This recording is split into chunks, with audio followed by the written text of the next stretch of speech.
सबसे पहले सबसे पहले डीजीपी साहब को, मेरे डीजीपी रहे हैं विक्रम सिंह साहब, उनको सैल्यूट, और अग्निहोत्री जी, बाकी सभी को नमस्कार।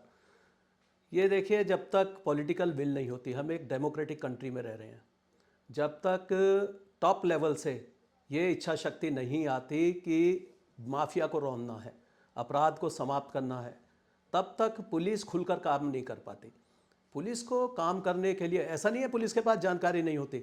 आप इंटेलिजेंस के तमाम रिकॉर्ड हैं, जो एलआईयू के रिकॉर्ड हैं, स्पेशल इंटेलिजेंस के रिकॉर्ड हैं, जिनमें इसके सभी कारनामे दर्ज हैं, लेकिन उन पर कार्रवाई करने के लिए जब भी कोई अधिकारी आगे बढ़ता है तो उसको बहुत सारी परेशानियों का सामना करना पड़ता है। लेकिन जब 2017 में सरकार का परिवर्तन हुआ, मुझे मौका मिला 2020 जनवरी में जाने का प्रयागराज। देखिए, जैसे ही कोई अधिकारी उसमें कार्रवाई करना शुरू करता है तो पहले तो उसको धमकी मिलती है कि भाई आप जो है, दूसरे नंबर पे तुरंत अगर वो नहीं रहता तो उसका तत्काल ट्रांसफर भी आ जाता है। तो ऐसे बहुत सारे, वहाँ आप देखिए प्रयागराज में बड़ी जल्दी जल्दी अधिकारियों के परिवर्तन हुए थे इससे पहले।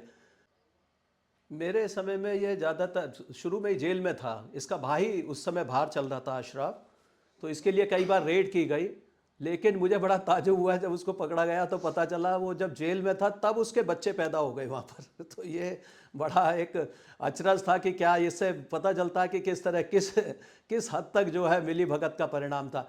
लेकिन 2022 तक जो जब इसकी संपत्तियों का पूरा आकलन किया हमने, अरबों रुपए की संपत्ति इसका, गोमती नगर में, मड़ियाव थाने में, वहाँ करोड़ों रुपए की, अरबों रुपए की संपत्ति थी, जिसको जो आलीशान महल जिसको हमने जब्त किया। सारे आसपास के जितने भी क्षेत्र हैं, गंगा पार, यमुना पार, धूमनगंज और खुलदाबाद के आसपास की जितनी ज़मीनें थी, जितने बिल्डर थे, अभी देखिए बिल्डर के नाम आए कई जिसमें इनका पैसा लगा हुआ था। अभी ईडी की रेड हुई, उनको पकड़ा गया, अभी कुछ लोग फरार चल रहे हैं। अब इसमें एक नेक्सस सामने आ रहा कि किस तरीके से इन पैसा को लगाया जा रहा था। देखिए, वोट बैंक की जो राजनीति है वो उससे काफ़ी नुकसान हुआ है।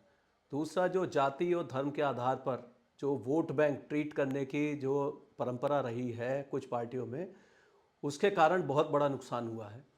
और ये एक अच्छा खासा एक कमांड करते हैं पूरा वोट बैंक, ये सभी से छुपा नहीं है, क्योंकि एक घनी आबादी वाले क्षेत्र हैं, जितने भी आप बात करते हैं कसारी, मसारी, धूमनगंज, खुलदाबाद या आसपास का क्षेत्र जहाँ इनका प्रभाव है, तो वहाँ बहुत लोग इनके पास ऐसे वोटर हैं जहाँ से ये वोटों को प्रभावित करते हैं। और ना केवल ऐसा नहीं कि वो अपने मन से वोट डाल सकें, ये डरा धमका कर, जहाँ पर लगता है कि पोलिंग इनके हिसाब से नहीं चल रहा, वहाँ पर बम फेंकवा देना, तो ये कल्चर रहा है वहाँ का।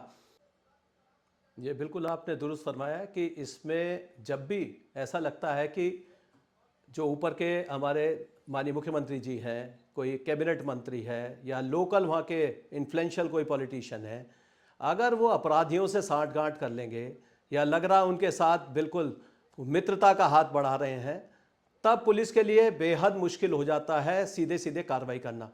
अगर कोई अधिकारी कार्रवाई करते हैं तो उसके लिए तरह तरह से उसको आरोपित किया जाएगा।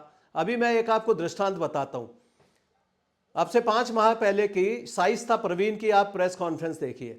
जिन अधिकारियों ने इसके ऊपर कार्रवाई करने का प्रयास किया या कार्रवाई शुरू कर दी थी, क्योंकि बड़ी संख्या में इनकी प्रॉपर्टीज को आइडेंटिफाई किया गया था, और उसमें हमारे आईजी थे श्री राकेश कुमार सिंह, जो आजकल आईजी रेंज हैं बरेली।